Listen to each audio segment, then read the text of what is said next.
together in harmony to an extent, right? First get together, you have that honeymoon period where everybody gets along, everybody is kind to each other. Well, after a period of time, first man and first woman got to a point where they started to argue just a little bit. She said, you know, you're slow. You're not doing that fast enough. Let me do it. You can't do it right. How many of us have done that? I have. Yes. It can be irritating to your husband, your wife, your brother, your sister, your aunt, or somebody else. Right? Well, first man and first woman had got to the point where they were bickering so much that they started to say things that they didn't mean. How many of us have done that? I've done that before.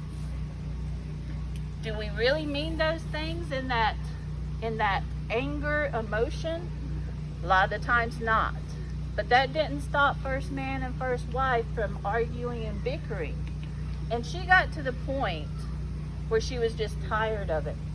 She didn't like what was being said. She didn't like what she was saying. So she decided, okay, I don't have to stay here. I don't have to expose myself to this. So she chose to leave. And at that point in time, he's like, go on.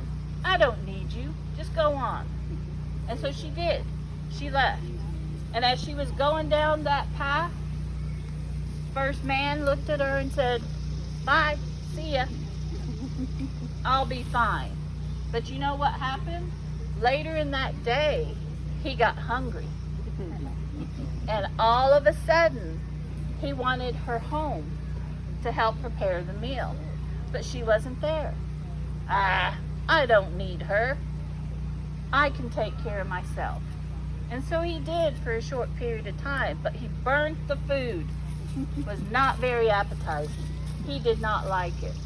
And he got to missing her more and more the longer she was gone. And he regretted everything that he had said to her. So he looked for her down that path, but he couldn't see her. So he decided he was going to go find her. One, to make sure she was okay, but two, to also ask for that second chance. As he took off, walked down that same path, he couldn't find her anywhere. She was walking so far ahead with her head down, thinking very hard about how she's going to take care of herself and where she's going to settle down. Well, he was trying to catch up to her, but she was just a little quicker, and that distance was getting further and further away, and he was getting very despondent. He didn't like that. So he spoke to the Creator, the Uneflana. That's how we say the Creator in the Cherokee language. We call him Uneflana. The Creator is the one who has created everything that we see, we hear, we touch, we feel, even what we smell. He created us. He created everything in nature, all the plants and all the animals. And he did this so well and he had been watching first man and first woman. And he didn't agree with what was going on, but he listened to first man.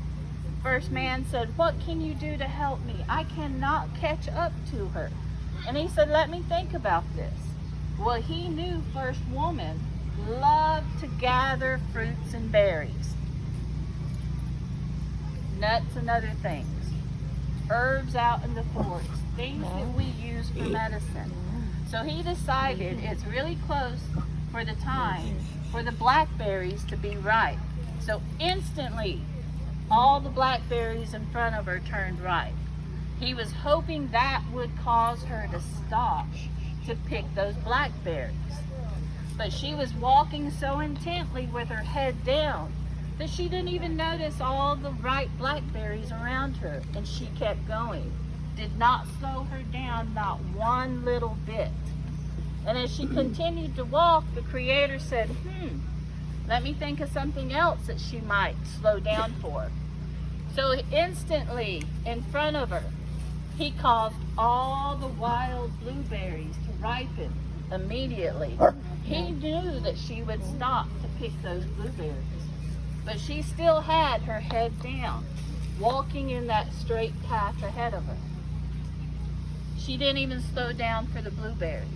So he thought, you know, I'm going to have to create something that's going to catch her attention, something that she has never seen before, something that would pique her curiosity to make her stop. So instantly, just like that, all of a sudden, as she was walking that path, she started to see flashes of red along the ground. Her curiosity piqued, and she started looking around her. And sure enough, she saw these beautiful red berries along the ground that were growing. They had this beautiful sweet scent. And she stopped, and she picked up one of those berries, and she looked at it, and it was in the shape of a heart. She smelled it. Oh, it smelled so good. When she put it in her mouth to eat it, and she bit down, those juices exploded inside her mouth. And it was the best, sweetest thing that she had ever tasted in a very long time. And she looked at that berry, and she started picking more and more of them. And she used the hem of her skirt and started placing them in her skirt to save them for later. And as she was picking one berry, she'd eat another. How many of us have done that when we're gathering? Exactly.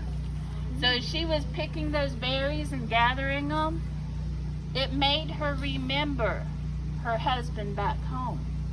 And she wanted to share this new, beautiful fruit with him.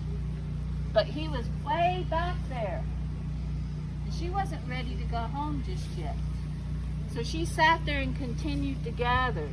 And as she gathered, her thoughts returned back to him each and every time that she put one of those sweet berries in her mouth.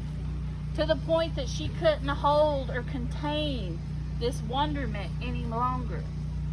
So she picked a few more berries, she gathered them up by the handful, and she turned around.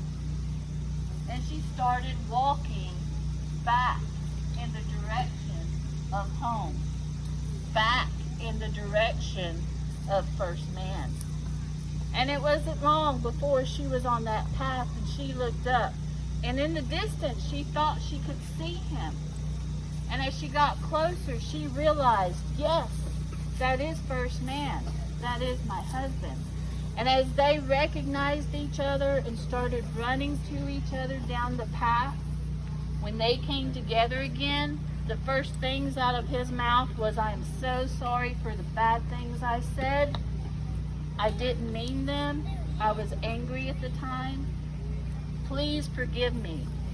Please give me that second chance. Please, let's go home together. Please. And about that time, she took that fruit and put it in his mouth.